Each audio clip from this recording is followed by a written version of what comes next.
Dan satu hal lagi, Indri, yang kita sesalkan adalah pihak pondok pesantren itu dari awal kejadian sampai terakhir pengangkatan 67 santri itu tidak transparan. Iya.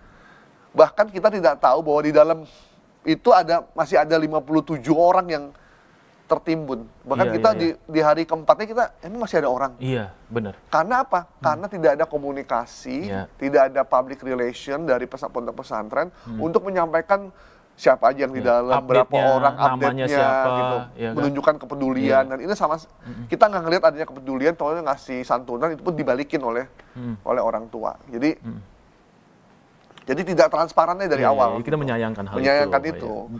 Terutama media-media ya, media-media juga tidak mendapatkan informasi yang jelas. Kayak misalnya nama korban deh. Iya, Ya sampai kan? sekarang kita nggak tahu loh korbannya siapa. Iya kan? Siapa saja korban yang meninggal dunia gitu. Kita nggak tahu. Sebenarnya itu hak publik untuk tahu. Jadi pemerintah itu bisa memaksa pihak pesantren, karena ini kejadian bukan cuma pesantren, bisa sekolah, bisa apa aja tuh. Bisa, itu harus betul. menyampaikan, ini bagian dari pertanggungjawaban publik. Gitu. Jangan berlindung di balik agama, sehingga ini dijadikan sebagai bentuk takdir yang harus diterima oleh semua pihak, dan itu jadi urusan kami dengan orang tua. Nggak bisa begitu. Ini udah urusan publik. Iya. Buktinya pemerintah terlibat. Jangan lupa, Pak Kiai, BNPB ini dibentuk dari uang rakyat. Iya. BNPB datang ke sana dengan menggunakan kru. Alat berat. Alat berat. Alat berat itu dibiayai oleh negara dari pajak rakyat. Sehingga rakyat berhak tahu apa yang terjadi, apa yang sudah dilakukan, dan bagaimana transparansinya. Ya minimal kita tidak berspekulasi Iya. tentang kejadian ini seperti apa sih. Jadi duduk perkaranya di mana Jadi sih? jangan bilang Persoalannya apa sih, bahwa ini urusan pribadi kami, ini pesantren kami. BNPB ini pakai uang rakyat loh, Ndri. Iya. Jadi rakyat berhak tahu apa Iya, yang Mas. terjadi di sana, siapa yang mengerjakan, dan bagaimana pertanggungjawabannya. Kecuali kalau ini evakuasi sendiri, semua terserah aja. Mandiri gitu. Iya. Cuman kan kita nggak mungkin ada nyawa rakyat di situ. Iya. Ada nyawa santri. Betul. Rakyat harus, negara mesti turun tangan, dan itu yang dilakukan oleh negara. Gitu. Berhari-hari ini tim SAR ini turun, dimarah-marahi sama orang tua murid, sama publik juga karena dianggap lambat, tanpa pihak pesantren memberikan pengertian kepada orang tua murid. Wajar kalau orang tua murid marah, karena memang tidak tahu bahwa tujuan teknisnya begini sebenarnya. Mencegah lebih ambruk lagi, misalnya. Teman-teman kita yang ke sana mengatakan bahwa pihak pesantren itu tertutup sama sekali, tidak memberikan ketenangan, tidak memberikan pemahaman, kayak dibiarin aja. Jadi pohon nih buat pengasuh Ponpes Al-Khoiz ini, bertobatlah. Ya, bertobat, tobatan nasuha. Ya, karena kita nggak ngeliat ada rasa bersalah gitu. Ketika dia diwawancara kan dia bilang, ya ini udah takdir Tuhan, dan insya Allah mereka syahid. Iya, kita juga tahu itu. Gitu. Tapi bertobatlah dengan tobatan nasuha, minta ampun, jangan sampai nyawa ini nanti menuntut para pengasuh di akhirat nanti. Gitu. Jadi lakukan dengan transparan, jadikan ini pelajaran berharga, pelajaran mahal. 67 santri itu kalau di luar negeri itu udah dituntut di pengadilan. Iyalah. Nggak bisa. Dan itu nyawa loh. Nyawa. 67. Nyawa. Iya kan? Bukannya berapa banyak keluarga yang kehilangan kan? Iya. Iya. Di sana tuh, di negara barat sana, nyawa kucing, anjing, burung aja itu menjadi masalah besar. Ini nyawa manusia, nggak bisa kita anggap enteng. Ya mereka masuk syahid kok, mereka meninggal nanti akan masuk surga karena sedang lagi ibadah. Itu hal lain. Iya. Ini bukan takdir kehidupan.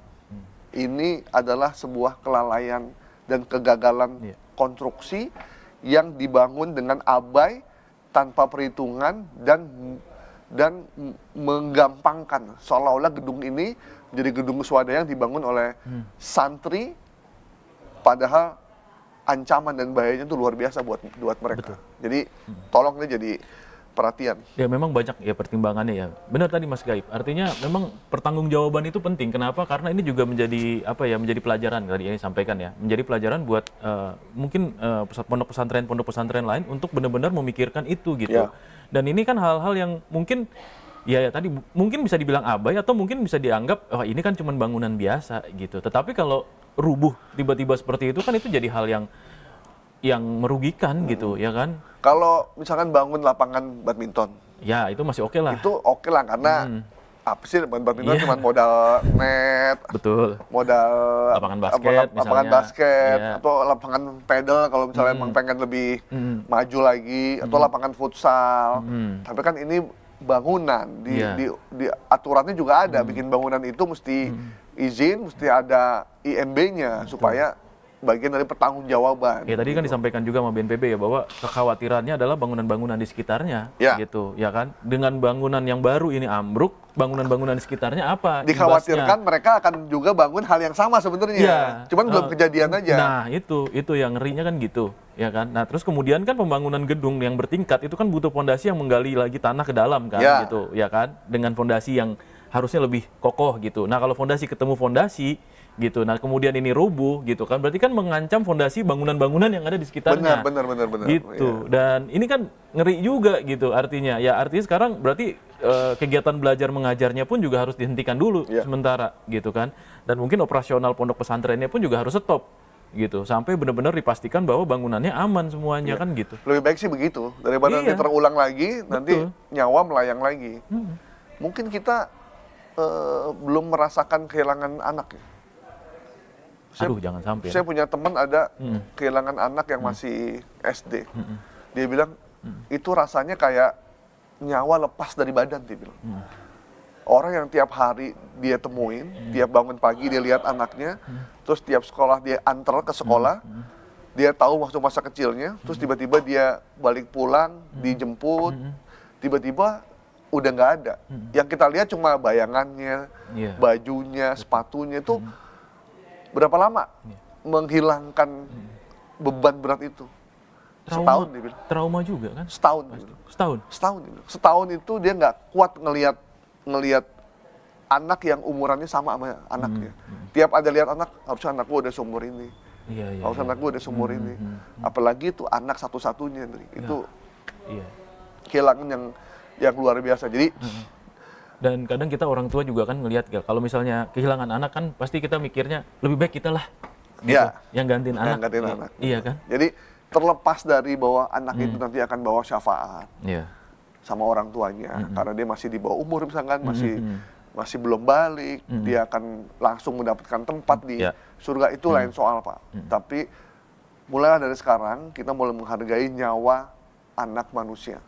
Kalau kita udah menghargai nyawa manusia, maka nyawa-nyawa yang lain, binatang, tumbuhan, segala macam, itu pasti kita akan sayang. Tapi kalau kita menganggap nyawa itu cuma bagian dari takdir Tuhan, ya sudah.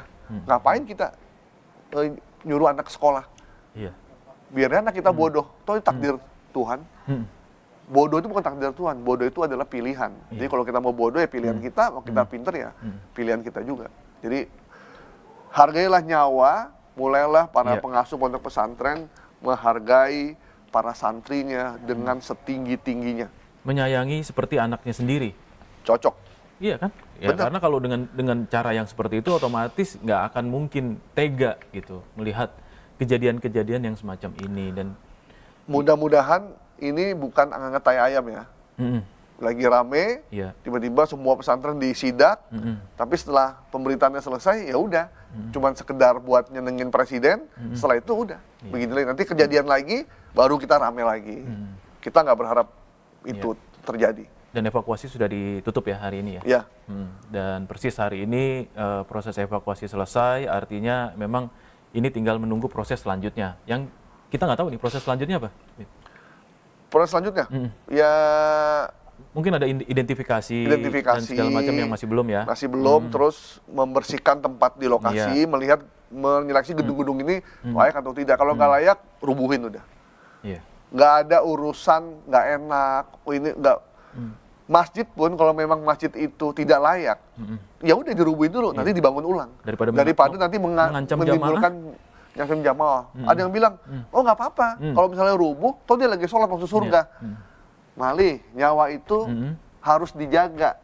Ini pemberian yang maha kuasa. Sebisa mungkin kita jaga nyawa ini. Jangan sampai kita biarkan kemudian nyawa itu hilang sia-sia. Dan harapannya ya ada keterangan dari pihak pondok pesantren ya terkait soal kejadian ini kan. Bertanggung jawab lah, ngomong di depan publik, bertanggung jawab, minta maaf, lakukan apa yang mesti dilakukan, tampil secara nyata di depan publik, sampaikan permintaan maaf secara tulus, tunjukkan bahwa Islam itu agama yang baik dan bertanggung jawab, jangan ngumpet di antara para santri. Itu yang kita ingin sampaikan gitu. Kita tidak dalam konteks apapun, cuma kita minta jangan sampai ini terulang lagi di tempat manapun dengan siapapun. Itu jelas kita tegaskan di the comment sore hari ini. Ya. Dan mudah-mudahan ini tidak terulang lagi ya kejadian yang semacam ini. Dan ini cukup kayaknya kita sampai di sini ya membahas ini ya. Ya. Dan mudah-mudahan ada perkembangan lebih lanjut lagi. Jangan lupa untuk like, subscribe, dan komen. Komen Anda juga ini akan memberikan suara-suara dari netizen. Kira-kira tanggapannya seperti apa terkait soal kejadian ini, dan mudah-mudahan ini menjadi pelajaran yang berarti bagi kita semua. Sampai jumpa di The Comment berikutnya. Assalamualaikum warahmatullahi wabarakatuh. Waalaikumsalam warahmatullahi wabarakatuh.